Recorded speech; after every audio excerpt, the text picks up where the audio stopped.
ನಮಸ್ಕಾರ ವೀಕ್ಷಕರೇ, ನಿಮ್ಮೆಲ್ಲರಿಗೂ ನಮ್ಮ ಯೂಟ್ಯೂಬ್ ಚಾನಲ್ಗೆ ಸುಸ್ವಾಗತ. ಇಂದು ನಾವು ಬ್ರಹ್ಮದೇವನು ತನ್ನ ಪುತ್ರಿಯಾದ ಸರಸ್ವತಿಯನ್ನೇ ಏಕೆ ಮದುವೆಯಾಗುತ್ತಾನೆ ಎಂಬುದರ ಕುರಿತು ಸಂಪೂರ್ಣ ಮಾಹಿತಿಯನ್ನು ತಿಳಿಯುತ್ತಾ ಹೋಗೋಣ. ಅದಕ್ಕೂ ಮೊದಲು ನಮ್ಮ ಯೂಟ್ಯೂಬ್ ಚಾನಲನ್ನು ಸಬ್ಸ್ಕ್ರೈಬ್ ಮಾಡಿಕೊಳ್ಳಿ. ಪಕ್ಕದಲ್ಲೇ ಕಾಣುತ್ತಿರುವ ಬೆಲ್ ಬಟನನ್ನು ಕ್ಲಿಕ್ ಮಾಡಿ. ಬ್ರಹ್ಮಾಂಡದ ಸೃಷ್ಟಿಕರ್ತನಾದ ಬ್ರಹ್ಮದೇವನು ತನ್ನ ಮಗಳಾದ ಸರಸ್ವತಿಯನ್ನೇ ಮದುವೆಯಾಗುತ್ತಾನೆ. ಇದನ್ನು ಕೇಳಿ ನಿಮಗೆ ಆಶ್ಚರ್ಯವಾಯಿತಲ್ಲವೇ?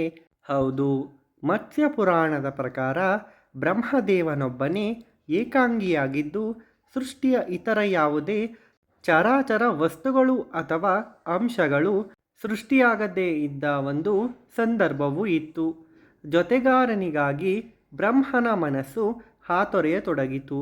ಅದಕ್ಕನುಸಾರವಾಗಿ ಬ್ರಹ್ಮದೇವನು ಸ್ವಯಂ ತಾನೇ ಇಬ್ಬಾಗಗೊಳ್ಳಲು ನಿರ್ಧರಿಸುತ್ತಾನೆ ಹಾಗೂ ತನ್ಮೂಲಕ ತನ್ನ ಸ್ತ್ರೀ ರೂಪವನ್ನು ಸೃಷ್ಟಿಸಿಕೊಳ್ಳುತ್ತಾನೆ. ಪುರಾಣ ಶಾಸ್ತ್ರವು ಆಕೆಯ ಹೆಸರನ್ನು ಸಂಧ್ಯಾ, ಬ್ರಾಹ್ಮಿ ಅಥವಾ ಸರಸ್ವತಿ ಎಂದು ಉಲ್ಲೇಖಿಸುತ್ತದೆ. ಈಕೆಯು ಬ್ರಹ್ಮದೇವನ ಬಾಯಿಯಿಂದ ಹುಟ್ಟಿದವಳಾಗಿರುತ್ತಾಳೆ. ಆಕೆಯಿಂದ ಆಕರ್ಷಿತನಾದ ಬ್ರಹ್ಮನು ಆಕೆಯಲ್ಲಿ ಅನುರಕ್ತನಾಗುತ್ತಾನೆ. ಆಕೆಯ ಪ್ರತಿ ಆತನ ಮೋಹವು ತೀವ್ರಗೊಳ್ಳುತ್ತದೆ ಹಾಗೂ ಆತನು ಆಕೆಯನ್ನೇ ಎವೆಯಿಕ್ಕದೆ ನೋಡಲಾರಂಭಿಸುತ್ತಾನೆ. ಆತನ ದೃಷ್ಟಿಯಿಂದ ಪಾರಾಗಲು ಸರಸ್ವತಿಯು ಅತ್ಯಂದಿತ್ತ ಓಡಾಡಲಾರಂಭಿಸುತ್ತಾಳೆ. ಅಷ್ಟು ಮಾತ್ರವಲ್ಲದೆ ಮೇಲ್ಮುಖವಾಗಿ ಚಲಿಸಿದರೂ ಕೂಡ ಬ್ರಹ್ಮದೇವನು ಮಾತ್ರ ತನ್ನ ತಲೆಯನ್ನು ಆಕೆಯಿಂದ ಹೊರಳಿಸದೆ ಆಕೆಯತ್ತಲೇ ನೋಡುತ್ತಿರುತ್ತಾನೆ. ತನ್ನ ದೃಷ್ಟಿಯನ್ನು ಆಕೆಯಿಂದ ಹೊರಳಿಸುವುದಕ್ಕೆ ಬದಲಾಗಿ ಬ್ರಹ್ಮದೇವನು ಆಕೆಯು ಹೋದ ದಿಕ್ಕಲ್ಲೆಲ್ಲ ಆಕೆಯನ್ನು ಕಾಣುವಂತಾಗಲು ತಲೆಗಳನ್ನು ಸೃಷ್ಟಿಸುತ್ತಾ ಸಾಗುವನು. ಹಾಗೂ ಈ ರೀತಿಯಾಗಿ ಬ್ರಹ್ಮದೇವನ ತಲೆಗಳ ಒಟ್ಟು ಸಂಖ್ಯೆಯು 5 ಆಗುತ್ತದೆ. ಕಡೆಗೆ ಬ್ರಹ್ಮದೇವನು ಬ್ರಹ್ಮಾಂಡದ ಸೃಷ್ಟಿ ಕಾರ್ಯಕ್ಕಾಗಿ ತನಗೆ ಸಹಕರಿಸುವಂತೆ ಆಕೆಯನ್ನು ಬೇಡಿಕೊಳ್ಳುತ್ತಾನೆ.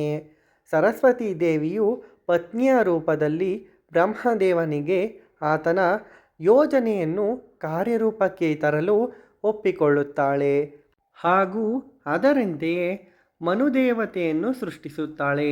ಮನುವು ಜಗತ್ತನ್ನು ಸೃಷ್ಟಿಸುವನು. ಸರಸ್ವತೀ ದೇವಿಯು ವಾಗ್ದೇವಿ ಆಗಿದ್ದಾಳೆ. ಸಂಸ್ಕೃತ ಭಾಷೆ, ವೇದಗಳು ಹಾಗೂ ಹಿಂದೂ ತತ್ವಶಾಸ್ತ್ರಗಳ ತಾಯಿಯೇ ಆಗಿರುತ್ತಾಳೆ. ಬ್ರಹ್ಮನು ತನ್ನ ಮಗಳಾದ ಸರಸ್ವತಿಯನ್ನೇ ಬಯಸಿ ಆಕೆಯಲ್ಲಿಯೇ ಅನುರಕ್ತನಾಗುವನು. ಆದರೆ ದೇವರುಗಳ ದೃಷ್ಟಿಯಲ್ಲಿ ಇದೊಂದು ಪಾಪ ಕೃತ್ಯವಾಗಿರುತ್ತದೆ.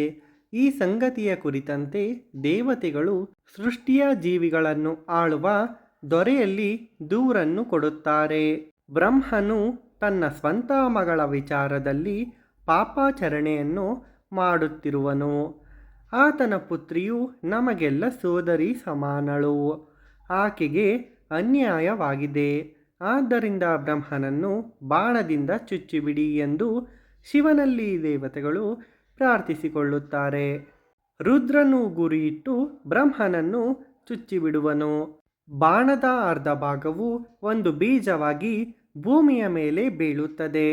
ದೇವತೆಗಳು ಬ್ರಹ್ಮನ ಶರೀರದಲ್ಲಿ ನೆಟ್ಟಿದ್ದ ಬಾಣದ ಮೊನಚಾದ ಭಾಗವನ್ನು ತೆಗೆದು ಆತನ ಗಾಯವನ್ನು ಗುಣಪಡಿಸುತ್ತಾರೆ. ಅಸ್ತ್ರದ ಉಳಿದರ್ಧ ಭಾಗವನ್ನು ಅಂದರೆ ಆ ಬೀಜವನ್ನು ಬಳಸಿಕೊಳ್ಳುವಂತಾಗಿ ನಿಟ್ಟಿನಲ್ಲಿ ದೇವತೆಗಳು ಹೀಗೆ ಹೇಳುವರು: ಇದು ಕಳೆದು ಹೋಗದಂತೆ ಎಚ್ಚರವಿರಲಿ. ಅದನ್ನು ಸೇವಿಸುವಂತೆ ಭಗನಿಗೆ ನೀಡುತ್ತಾರೆ. ಆದರೆ ಅದನ್ನು ಸೇವಿಸಿದ ಭಗನು ಕಣ್ಣುಗಳನ್ನು ಕಳೆದುಕೊಂಡು ಕುರುಡನಾಗುತ್ತಾನೆ. ಬಳಿಕ ಅದನ್ನು ಸೇವಿಸಲು ಪೂಷಣನಿಗೆ ಕೊಡುವರು. ಆದರೆ ಅದನ್ನು ಸೇವಿಸಲು ಪ್ರಯತ್ನಿಸಿದ ಪೂಷಣನ ಹಲ್ಲು ಕಿತ್ತು ಹೋಗುತ್ತದೆ. ಕಡೆಗೆ ಅದನ್ನು ಸೂರ್ಯನಿಗೆ ನೀಡಲಾಗಿ ಸೂರ್ಯನು ಅದನ್ನು ಸೇವಿಸಿದಾಗ ಆತನಿಗೆ ಅದರಿಂದೇನೂ ಹಾನಿಯಾಗುವುದಿಲ್ಲ. ಮಹಾನ್ ಸಾಧ್ವಿ, ಶಿರೋಮಣಿ, ಅಹಲ್ಯಾದೇವಿಯು ಏಕಶಿಲೆಯಾದಳು. ಸರಸ್ವತಿಯು ವಿದ್ಯಾದೇವತೆ ಎಂದು ಪ್ರಸಿದ್ಧಿಯಾದಳು. ಶಾರದಾ ಮಾತೆಯ ರೂಪದಲ್ಲಿ ಪೂಜಿಸಲ್ಪಡುವವಳಾಗಿರುವ ಶಾರದೆ ಮಾತೆಯು ಎಲ್ಲ ತೆರನಾದ ಸೃಜನಾತ್ಮಕ ಕಲೆ, ಕಾವ್ಯ, ಕವನ, ಸಂಗೀತ ಹಾಗೂ ವಿಜ್ಞಾನಗಳ ಸೃಷ್ಟಿಕರ್ತೆಯೂ ಕೂಡ ಆಕೆಯೇ ಆಗಿರುವಳು. ಋಗ್ವೇದದಲ್ಲಿ ಉಲ್ಲೇಖವಾಗಿರುವಂತೆ ಸರಸ್ವತೀ ದೇವಿಯು ಜಲದೇವಿಯ ರೂಪದಲ್ಲಿ ಒಂದು ಪವಿತ್ರ ನದಿಯೂ ಆಗಿರುವಳು. ಅದೇ ಸರಸ್ವತಿ ನದಿ. ಈ ರೂಪದಲ್ಲಿ ಸರಸ್ವತೀ ದೇವಿಯು ಫಲವತ್ತತೆ ಹಾಗೂ ಪರಿಶುದ್ಧತೆಯ ದೇವತೆಯೂ ಆಗಿರುವಳು. ಸರಸ್ವತಿ ಎಂಬ ಪದದ ಅರ್ಥವು ಹರಿಯುವಂತಹದ್ದಕ್ಕೆ ಸಂಬಂಧಿಸಿದೆ. ಅಲ್ಲಿ ಹರಿವು ಎಂಬುದು ಕೇವಲ ನದಿಯ ನೀರನ್ನಷ್ಟೇ ಸಂಕೇತಿಸುವುದಿಲ್ಲ. ಇದರ ಜೊತೆಗೆ ಜ್ಞಾನಗಂಗೆಯ ಹರಿವಿನ ಸೂಚಕವೂ ಆಗಿರುತ್ತದೆ. ವಿದ್ಯೆ, ಕಲೆ ಹಾಗೂ ಕರಕುಶಲ ಕಲೆಗಳ ಅಧಿದೇವತೆಯ ರೂಪದಲ್ಲಿ ಬಹುತೇಕ ಶಾಲಾ ವಿದ್ಯಾರ್ಥಿಗಳು ಸರಸ್ವತಿ ಪೂಜೆಯನ್ನು ಕೈಗೊಳ್ಳುತ್ತಾರೆ. ವಾಗ್ದೇವಿ, ಬಿರಾಜ್, ಶಾರದೆ, ಬ್ರಾಹ್ಮಿ, ಶತರೂಪಿ, ಮಾಹೇಶ್ವೇತ, ವಾಗೀಶ್ವರಿ, ಪೃಥುಧರ್ ಇನ್ನಿತರ ಹೆಸರುಗಳಲ್ಲಿ ಸರಸ್ವತಿ ದೇವಿಯನ್ನು ಕರೆಯಲಾಗುತ್ತದೆ. ನೋಡಿದರಲ್ಲ ವೀಕ್ಷಕರೇ, ಸರಸ್ವತಿ ದೇವಿಯನ್ನು ಬ್ರಹ್ಮನು ಏಕೆ ಮದುವೆಯಾಗುತ್ತಾನೆ ಎಂಬುದರ ಸಂಪೂರ್ಣ ಮಾಹಿತಿ. ಈ ವಿಡಿಯೋ ಇಷ್ಟವಾದಲ್ಲಿ ನಮ್ಮ ಯೂಟ್ಯೂಬ್ ಚಾನಲನ್ನು ಸಬ್ಸ್ಕ್ರೈಬ್ ಮಾಡಿಕೊಳ್ಳಿ. ಈ ವಿಡಿಯೋಗೆ ಒಂದು ಲೈಕ್ ಮಾಡಿ ಮತ್ತು ಈ ವಿಡಿಯೋವನ್ನು ಶೇರ್ ಮಾಡಿ. ವಿಡಿಯೋ ನೋಡಿದ್ದಕ್ಕಾಗಿ ಧನ್ಯವಾದಗಳು.